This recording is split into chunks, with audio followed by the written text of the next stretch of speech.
Sejam bem-vindos ao terceiro episódio do videocast Pódio. Sou o professor Bruno, sou profissional de Educação Física, coordenador dos cursos de Educação Física da FAM, e esse videocast ele é uma ação dos cursos de Educação Física da FAM em conjunto com o Moinho Criativo, que é a agência experimental de comunicação aqui da FAM. No dia de hoje, vamos falar sobre as canetas emagrecedoras e teremos como convidada a professora Tabata. Tudo bem, professor Bruno? Eu sou a professora Tabata, sou professora do curso de Educação Física da modalidade EAD aqui da FAM. Além disso, eu também sou policial militar. Esse ano eu comecei o meu projeto de doutorado e eu também sou uma atleta bem amadora. Do quê? De esportes de endurance, então eu faço triatlo e corrida. Boa. Muito obrigado por aceitar, professora Tabata, participar do nosso videocast. Ele é meu. Terceira edição. E já entrando no tema, né, você consegue contextualizar pra gente da onde surgiram essas canetas emagrecedoras? Então, as nossas famosas, né, canetas emagrecedoras. Então, inicialmente, elas surgiram como um medicamento para tratamento da diabetes tipo 2. O que é a diabetes tipo 2? Né? Nós temos dois tipos de diabetes e a diabetes tipo 2 ela é considerada uma doença metabólica. Então, elas foram criadas para fazer essa questão do controle glicêmico em pacientes com diabetes. Porém, os estudos foram avançando e aí eles descobriram essa propriedade desses princípios ativos no combate à obesidade. E atualmente a gente já sabe que a obesidade em si já é considerada uma doença. Então, elas conseguiram atuar no combate diretamente da obesidade. E aí, por que isso acontece? Elas atuam principalmente naquele nosso controle de saciedade. Então, ela inibe a nossa vontade de comer, né? Como a gente pode dizer dessa forma. E como a obesidade ela não tem uma única causa, né? Ela é multifatorial, então essas canetas elas vieram para auxiliar nessa questão fisiológica. A gente sabe que para tratar a obesidade existe vários outros profissionais envolvidos e outras ações que devem acontecer. Mas essa inovação na questão fisiológica, ela veio a princípio por conta desses medicamentos para diabetes tipo 2. Tá, é importante a gente contextualizar, né, que a diabetes tipo 2, quando a gente pensa no medicamento para tratamento dessa condição, é para fazer essa mobilização das moléculas de açúcar, né, de glicose. Exatamente. Né? Então, ele foi um medicamento que inicialmente ele foi direcionado para trazer esse controle de moléculas de açúcar de glicose, e aí foi identificada essa questão do processo de emagrecimento que vem em conjunto, né? Daí você citou que há diferentes tipos de canetas emagrecedoras, né? A gente tem a semaglutida, a liraglutida, a tirzepatida, né? Que tem nomes comerciais mais populares, né? Mounjaro, Ozempic, Victoza. Você poderia falar um pouquinho sobre a diferença desses medicamentos? Então, primeiro a gente teve com o nome comercial a Victoza, né? Que é a liraglutida. E ela, a princípio, como um medicamento para auxiliar os pacientes com a diabetes tipo 2, ela atua principalmente no receptor que a gente chama de GLP-1. Então, também nesse núcleo de saciedade e nesse controle glicêmico. Com o passar do tempo, foi evoluindo, né, a medicina, e aí apareceu a caneta que acho que foi a que bombou, né, que todo mundo conheceu, que foi o Ozempic, que tem como princípio ativo a semaglutida, que ela atua no mesmo receptor, ela tem a mesma função, né, de agir nesse controle da saciedade, da questão da mobilização das moléculas de glicose, né, de açúcar, que a gente pode ser mais explicativo. E o que aconteceu? Depois do Ozempic, surgiu então a tirzepatida, que a gente tem o nome lá, o comercial Mounjaro, que é hoje o que a gente vê falar mais dela. Por quê? Ela é uma evolução dessas duas primeiras canetas. Então, ela atua em dois receptores, que é o GLP-1 e o que a gente chama de GIP, né? De GIP. Ele acaba potencializando aí esses efeitos metabólicos, principalmente, e também do controle da saciedade. E a partir do Ozempic, né, da semaglutida, a gente tem alguns estudos, né, que já comprovam o benefício, além da questão da obesidade, do controle glicêmico, também da prevenção de doenças cardiovasculares. Então, a gente tem alguns estudos que falam da questão da prevenção de AVCs, tudo que for envolvido aí das doenças cardiovasculares, que a gente sabe que atualmente são as doenças que mais causam morte no mundo, essas canetas elas conseguem também atuar de forma positiva nessas doenças. Tá. E daí você citou que há esse benefício cardiovascular, né? Mas você poderia explicar uma forma um pouquinho mais detalhada sobre qual desses medicamentos que consegue fornecer esse benefício? São todas as canetas? Tem alguma que tem uma maior capacidade de promover essa proteção? Tem algum efetividade de algum desses medicamentos que é mais direcionada para essa parte cardiovascular? Então, a primeira caneta, né, a liraglutida, a gente não tem muito, não se fala muito sobre essa proteção cardiovascular. Quando surgiu a semaglutida, que foi quando a gente começou a ver a questão dela também poder ser usada para obesidade, foi quando eles começaram a fazer os estudos em relação à proteção cardiovascular. Só que quando chegou o Mounjaro, né, a tirzepatida, a gente atualmente em rede social a gente consegue ver essas informações. Para quem não é da área da saúde, tem bastante acesso. E também para quem é da área da saúde, que já vai mais na fonte, né, dos artigos científicos, a tirzepatida, ela é mais voltada para essa questão cardiovascular. Tanto que ela é considerada um medicamento que causou um efeito revolucionário, né?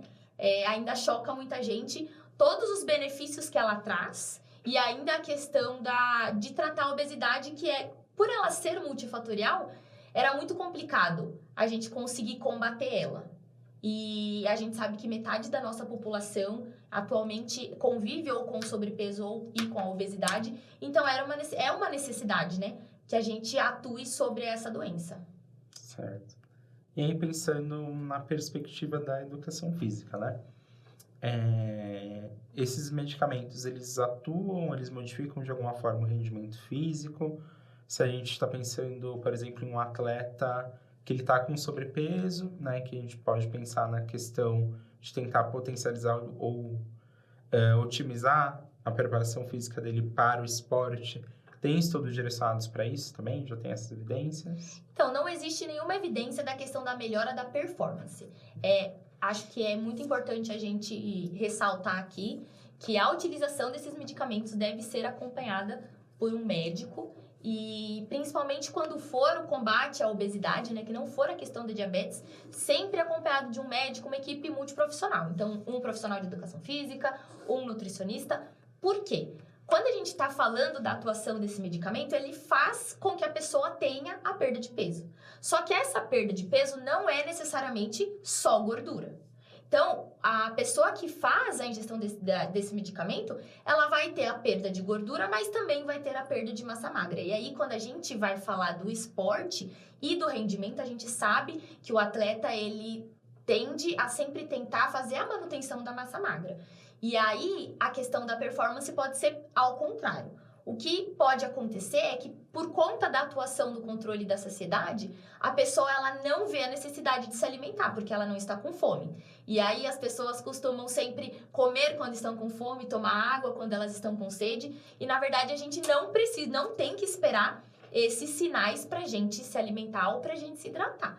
Então, acontece que a pessoa ela não sente a fome, ela não vai se alimentar antes de uma atividade física, e aí também ela não se alimenta depois, e aí às vezes ela acaba até entrando num quadro de hipoglicemia, e aí ela se pergunta, nossa, mas eu tô me sentindo super bem, eu não tô com fome, mas não é porque você não sente a fome que o seu corpo não precisa desse substrato energético. Então, se a gente for falar de atletas, dependendo, claro, da atuação, então, se a gente vai falar, às vezes, de um atleta que tem que perder peso, mas aí é uma atuação conjunta de todos os profissionais, mas não há nenhuma evidência de que vá melhorar a performance dele, e se for feito de forma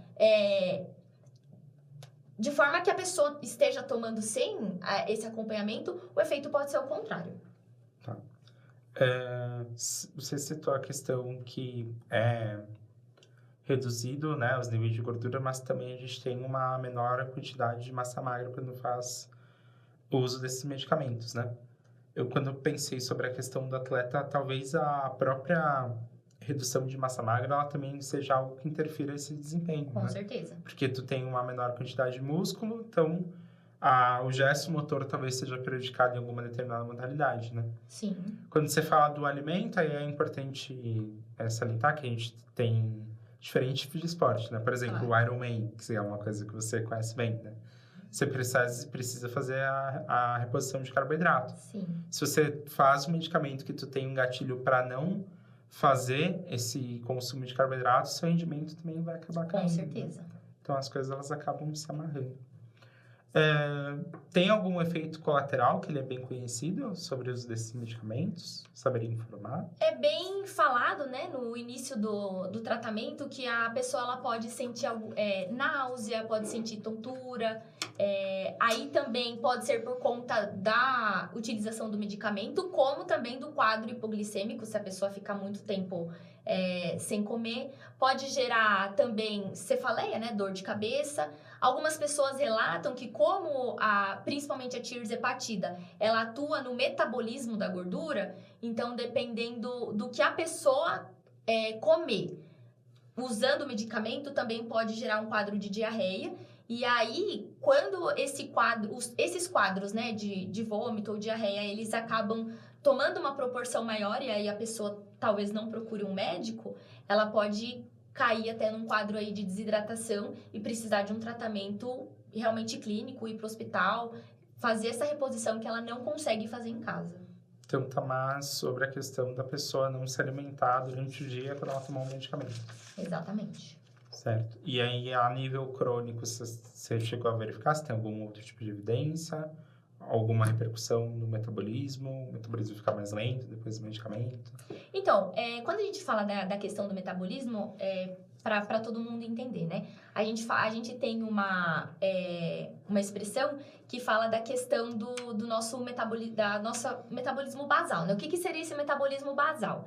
É o que o nosso corpo precisa para manter as nossas funções vitais. Então, a gente gasta caloria para manter as nossas funções vitais.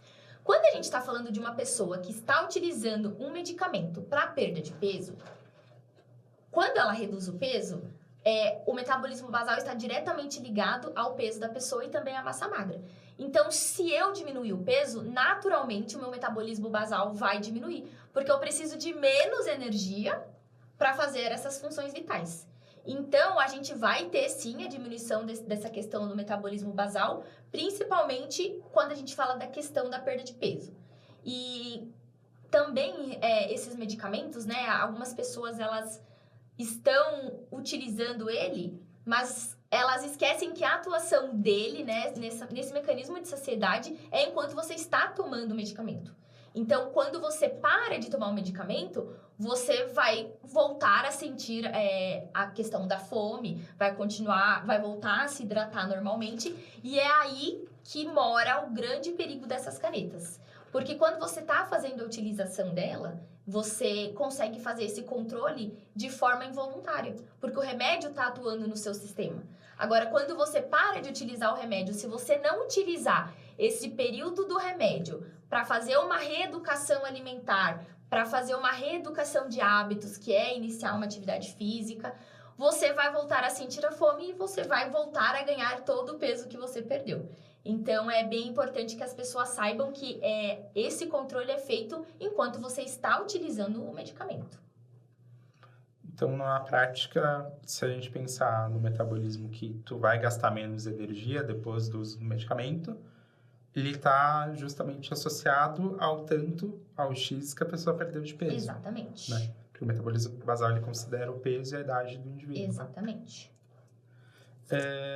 E aí, pensando na intervenção de um profissional de educação física, como que você acredita que deveria ocorrer essa intervenção, pensando na perspectiva de você começou a atender um novo cliente, né? E esse novo cliente, ele começa a se automedicar de forma espontânea, sem nenhum tipo de orientação médica, assim, um acompanhamento nutricional. Ele só começou a aplicar a caneta e chegou para você falando, monta um treino para mim. O que você indicaria para o seu aluno? Como ele deveria intervir numa situação dessa? Então, primeiramente, eu acho que é muito importante o que você trouxe, né, Bruno? A pessoa que ela está se automedicando, se ela for começar aí um programa de treinamento, falar, né? Que ela está utilizando o medicamento, mesmo que seja sem a prescrição médica. Por quê? Eu acho que o papel do profissional de educação física, primeiramente, eu acho que a gente tem que acolher essa pessoa, porque se ela está utilizando esse remédio, porque ela está insatisfeita com alguma coisa. Então, eu acho que, primeiro, um papel sem julgamento, né? E acolhedor desse novo cliente, mas conversar com ele para fazer esse convencimento de que, da mesma forma que eu vou ajudá-lo na prática da atividade física, o médico, ele é o profissional que é responsável por fazer a prescrição desse medicamento. E quando a gente está falando, principalmente de uma pessoa sem acompanhamento, então ela não tem o conhecimento, na grande maioria das vezes, de como fazer a aplicação desse medicamento, qual é a dosagem que ela tem que usar. E aí a gente pode ver um quadro mais agravado desses efeitos colaterais. Então, pode ser que essa náusea, essa diarreia, essa desidratação seja pior na pessoa. Então, quando a gente for prescrever um treinamento e a gente se deparar com um quadro desse, a gente naturalmente vai perceber essa diferença de uma pessoa que ela está fazendo o treinamento sem nenhuma intervenção, pelo menos não acompanhada. Então, eu acho que o profissional de educação física, quando ele se deparar com isso, claro que ele tem que acolher essa pessoa, né? Até porque uma pessoa sem informação, ela precisa da informação. Sim. Muita gente se baseia só no que vê na rede social. E a gente tem visto na rede social um remédio milagroso. Só que não é bem assim que funciona. Então,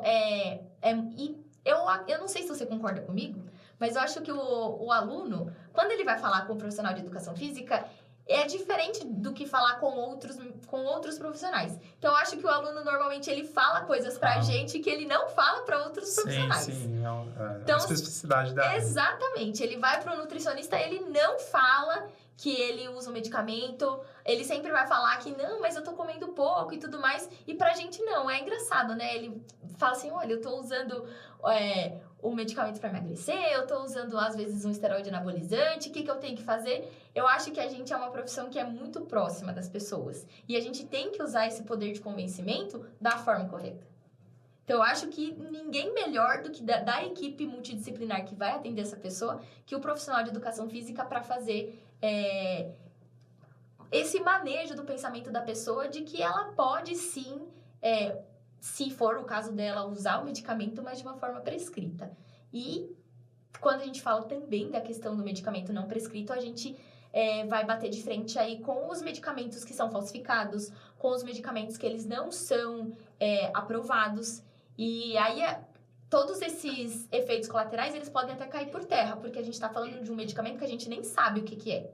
Então, a pessoa pode ter até um efeito colateral muito pior, porque não é exatamente aquilo que ela está aplicando nela. Um medicamento modificado. Exatamente. Sim. E aí, ela pode ter algum tipo de efeito colateral crônico que vai afetar a vida dela dali para frente, que pode ser que não tenha reversão.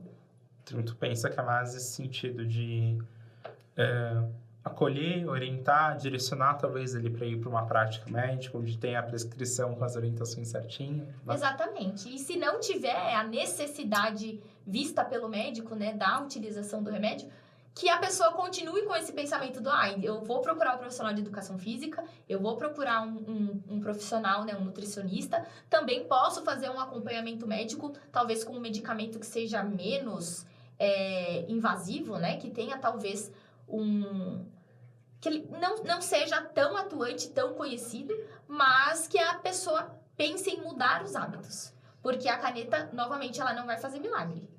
Depois que você fizer a utilização do medicamento, o que vai contar é a mudança de hábito, tanto nutricional quanto da prática de atividade física.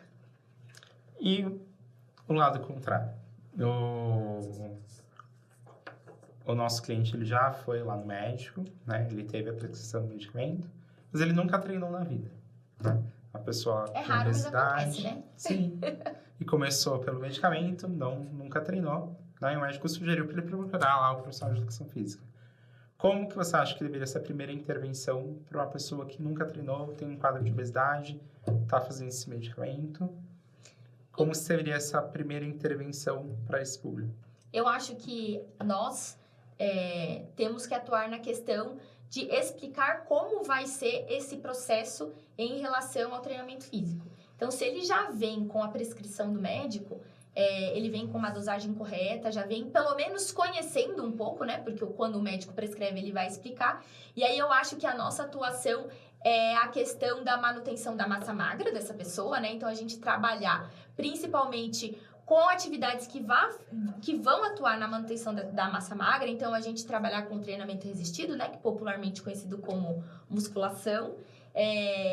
A gente vai ter a questão da proteção cardiovascular, né? Que vem desse remédio. Então, a gente também pode, dependendo do caso, claro que cada caso é um caso, né? Dependendo do nível da obesidade da pessoa, a gente pode também... A gente vai atuar na questão aeróbica, mas eu acho que o nosso papel nessa equipe é fazer com que, como ele vai reduzir esse peso, e esse peso vai ser gordura e massa muscular, nós temos que atuar, e aí vai também com o nutricionista, na questão da alimentação, na manutenção da massa magra dessa pessoa. Porque, como ela tem um peso elevado, o que vai acontecer? Ela vai perder facilmente. Só que nesse facilmente vai tudo, né? O corpo, ele não vai falar assim, ai, peraí que eu vou tirar só aqui da gordurinha e não vou tirar aqui do seu músculo. Então, eu acredito que o nosso principal papel é fazer a questão da manutenção da massa magra e também plantar, né, semear a questão da continuidade, da longevidade da atividade física para esse paciente durante o tratamento e posteriormente ao tratamento. Se tornar um hábito. Exatamente. Não ser algo pontual só enquanto ele está se tratando. Exato. Então, tu considera que nesse primeiro momento teria que ter um enfoque para treino de força? Sim, principalmente por conta dessa questão da manutenção. Redução de massa magra. Isso. E aí, a gente, né, também, devido a essa questão que a pessoa pode, no início, né, do medicamento, até ela se adaptar, ela pode ter alguns sintomas, né, de tontura, ou até por ela não estar conseguindo se alimentar, porque os relatos das pessoas que fazem esse medicamento é que elas realmente não conseguem se alimentar. E aí ele vai para um treinamento, no início desse treinamento, entra num quadro aí de hipoglicemia, então eu acho que o nosso papel também, nesse caso, é ficar acompanhando a questão do monitoramento do treino, sempre utilizar uma ferramenta para a gente conseguir verificar a intensidade desse treino para esse nosso cliente, né? E também sinais de fadiga, porque a gente está falando no começo principalmente da questão da adaptação. Se ele é uma pessoa que ele nunca treinou e por conta do medicamento ele nos procurou, então ele não vai saber conseguir dosar essa intensidade. Aí eu acho que o papel do profissional de educação física é auxiliar nisso também. Com ferramentas de identificação fisiológicas, né? Por exemplo, frequência cardíaca. Exatamente. Psicológicas, percepção de esforço, né? Ter maneiras de verificar o quão intenso é isso para um paciente um cliente, né, que está iniciando essa nova prática. Sim. Muito bem, professora Tabata. Muito obrigado novamente por aceitar participar do nosso videocast, tá bom? Deixa o seu Instagram para as pessoas que gostarem que tiverem curiosidade de acompanhar o seu estilo de vida muito ativo. Muito ativo? Bom, pessoal, o meu Instagram é Chaves Tabata, Chaves com CH, no começo S, Tabata com TH, porque sempre tem que ter um toquinho da mãe no nome, né? E o final underline, então é Chaves Tabata underline. E, Bruno, se você me permite, eu acho que a gente quando a gente fala desse assunto, né, que é um assunto que está em alta, e nós sabemos que a maior parte das pessoas aí está fazendo a utilização do medicamento sem prescrição médica. Então, que procurem um médico, que busquem informação que seja verídica, busquem fontes confiáveis, porque quando a gente fala de uma alteração de medicamento, a gente fala, às vezes, de um prejuízo aí a longo prazo. Então, eu acho muito importante a gente fazer uma consideração final de que a ferramenta das canetas é muito legal. Ela veio revolucionando a questão do tratamento da obesidade, mas quando utilizada da forma correta. Então, procure um médico, procure um profissional de educação física, procure um nutricionista, faça tudo sempre com acompanhamento, porque aí a probabilidade de sucesso desse tratamento é muito maior. Sim. Senão, às vezes, você vai gastar dinheiro e, no final das contas, você vai voltar àquilo que você era antes. E eu acho que não é o propósito de ninguém que está fazendo a utilização do medicamento. Sim. Muito obrigado, professora Tauta. Consideração muito importante, acho que até a informação mais importante de todo esse videocast. Bom, o Instagram do curso de Educação Física da FAM é Educacão Física _FAM. O nosso canal do YouTube é Videocast Pódio. Siga a gente, acompanhe os novos episódios que a gente for elaborando. Eu agradeço a parceria com o Moinho Criativo, a agência experimental de comunicação aqui da FAM. E eu vejo vocês no próximo episódio. Até mais.